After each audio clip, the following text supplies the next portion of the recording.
that takes us right into the main event, and what a main event it's going to be, man. I feel like I haven't seen this guy fight in a long time, so I'm really excited. Would you not agree? I'm sure he fought recently, but it just seems like so long ago that we've Kamaru? seen Kamaru Usman in the ring. Yeah, I mean, here's the thing. It's one of those guys where you need a guy like Jorge Masvidal to bring hype to the fight. Do you know what I'm saying? Yeah. You're kind of Mr. Cringe, and like that's the thing, right? You don't need you're not selling a guy like me. I'll watch you wrestle for 5 rounds. You don't need to convince me, Kamaru. I'm watching, and I'll watch happily, and I'll be excited. But like I get that the promotion and all this craziness we got to do for the fight. Like it's just like if that's not your cup of tea in the MMA world, we can always tell. You know what I'm saying, Pies? For sure. Absolutely. It's so true. And so, we have Kamaru Usman here taking on Gilbert Burns. Kamaru out of Nigeria is truly the definition of dominance, man. 17-1 record. The Nigerian Nightmare has won 16 in a row. Like, that is insane, man. And 15 of those were in the UFC if we were including tough, So the man is truly the definition of dominance. His victories are all against the greats in the division. We're talking Covington, Woodley, Dos Anjos, Maia, and most recently, you just touched on him, Masvidal, right? So, these are no joke of victories as well. On the flip side, Gilbert Burns, man, what a number one contender he is. He's sporting a 19-3 record, 12-3 in the UFC. Yeah, we go through the list of Kamaru. Gilbert's defeated most of these guys as well, man. And most recently, Tyron Woodley, he beat by decision in 2020. So, this bout has been rescheduled and canceled multiple times. We've been looking forward to it. We're finally going to get it next Saturday. Give us a little bit more information on this one. Yeah, so it's just, you have the best wrestler probably in MMA right now taking on a guy who really does look to have the power to compete for a title.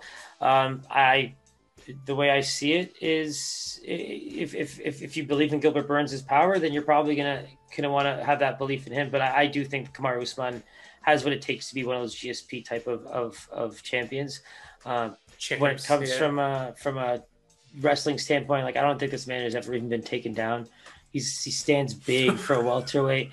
So it's just like, it's like even in the way I'm talking about the fight, like I'm going to be excited about it. But I mean, I kind of listened to you give me that entire rundown of the fight. And it's like, I'm like as excited as I can be for what looks like, Colby Covington. He actually went in as a phenomenal striker against Kamaru Usman. And what happened? Kamaru Usman actually dusted him. Like he dusted him. He absolutely dusted him. Like I can't like if you go into his record right now and you actually look, his only finish in the last like 3 years, 2 years. Oh wow, 2021, 3 years is actually that Colby Covington win. And so when you talk about a striker, yeah, okay, Jorge Masvidal, unanimous decision. Let's talk about that decision. That was a very real dominating fight. So at the end of the day, Masvidal took the fight he had to take. It is what it is. It was a canceled championship fight that Gilbert Burns was supposed to have. So at the end of the day, we're seeing what should have happened. We're going to see if that right hand is very real on Gilbert Burns, right? Like at the end of the day, he's supposed to have power in both hands. He's supposed to do what it takes to just get this man out probably early. If it's a 5-round fight, I mean, that's the thing, right? These guys have just been we're basically watching them do something they've done for hours probably in total. You know what I mean? So at the end of the day, it's one of those things where if there's probably statistical evidence on exactly how this could go if it had to go 200 times over. So I wonder what that even looks like. But in this case, I mean, from what we get to see and from the improvement factors and everything, I think Usman has underrated striking. His wrestling could be pound for pound the best in the UFC. So I mean, Gilbert Burns needs to come in there with some boxing of not just like a Rocky and Apollo and a Ivan Drago, but like a real boxer, like a Floyd Mayweather, I just think it's going to take a lot of movement. It's going to take a lot of landing and not getting hit and keeping your legs moving. You can't give this guy a chance to get on you. And if he does, I just think he has the ability to take you down because chances are you're not getting him down. No, for sure. And like you said, man, that technical dominance of Usman is just, there's something to say about it, man. He's very versatile, ability to adapt in any fight and just have that technical dominance, do what he needs to do to make sure he wins every fight. And that really stood out to me when going through his record. It's just win by decision, win by decision, win by decision. This man is smart, man. He knows how to win his fights. So, you know, I'm looking forward to seeing if he can continue doing that with, like you said, his training partner in Gilbert Burns. These guys have probably gone back and forth a million times. Yeah, can you imagine, guys? Like in 6 months when we do this, like imagine how like if it's already feeling a little bit like clockwork, like it's just like one of those things, right? Like these two are like if they stand there for 5 rounds and don't do anything, blame yourselves for wanting to see this fight for so long.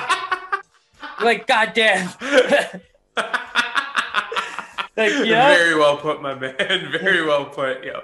So let's dive into the lines here. I mean, I'm sure you know who the favorite is, but how big of a number do you see for him? I think a minus 200 is a comfortable number based on how we do our lines. I just can't see him skyrocketing to minus 300. I just can't. But maybe he did. But I don't think he could have opened from a Vegas line at more than minus 250, minus 270. It just doesn't make sense to me. I think he can get pushed that high. It's just I think Gilbert Burns has enough bump on him right now after what he's done and what people like to see to have that Vegas line just sitting hovering probably at a minus 200 to a minus 250. Okay, give me a final number here. Let's see if minus 200 is clean.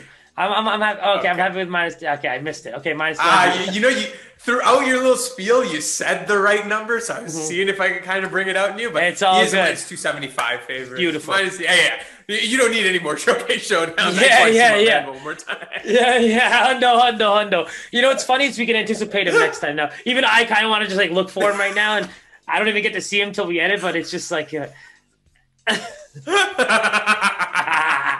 yeah, he does open at a minus 275 favorite. You know, do you see a scenario where we don't take Usman?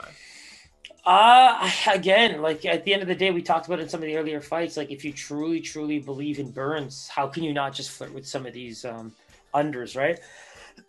There's absolutely zero chance I think that he out wrestles him for 5 rounds. You know, Gilbert Burns is a pretty big guy too, but I don't think he can. Wouldn't that be shocking though? That's what I'm talking about. When we want to talk about MMA, that's what I'm talking about. What I would give to watch Gilbert Burns out wrestle Kamaru Usman for 5 rounds. And that's nothing against Kamaru Usman. I'm just a man of storyline. You know, that's just a man of storyline going to work. You know, like I think that would be a phenomenal fight to watch. Or you know what? Even from I think that was pretty unbiased to be quite real. But I think even from a more even and realistic standpoint, to watch a very competitive wrestling battle kind of unfold on the feet and really watch a strike-on battle go down, kind of like that. The way Kamaru Usman really opened up on Colby was really cool, man. I thought that was really cool.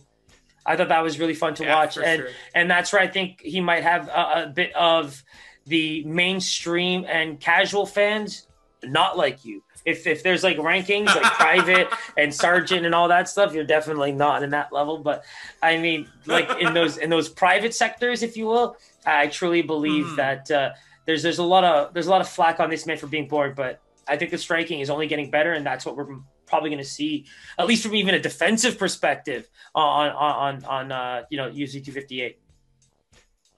Yeah, man. And honestly, you got to do what you got to do to win. My boy Vin Diesel said it best. It doesn't matter if you win the race by an inch or a mile. Winning's winning, right? So nothing taken away from Mr. Kamaru Usman, dude. This man just said Kamaru Usman or straight Kamaru up, Usman? Yo. What? Say it again. You said Kamaru Usman or They Kamaru need to Usman? hear that one. They need to hear that one. Ask you again. Kamaru Usman or Kamaru Usman? I killed the full. I killed the vocals. We had to restart. Man, I really heard my last. You know that's what I'm calling him from now on. Like, there's no doubt. It's funny because I truly heard my last name, and then you said Usman. I was like, oh, he's definitely not talking to me. Well, that Let's go. Wraps up UFC 258, headlined by Kamaru Usman. Oh man, that was a true treat. Make sure you hit that subscribe button, hit that bell button if you haven't already done so. Instagram, Twitter, all that good stuff is down there. Give us a follow. Pics will be on there. Always a treat with you, Mr. Sukumaru. My man, Mr. Bison. We'll see you guys soon, man. Peace.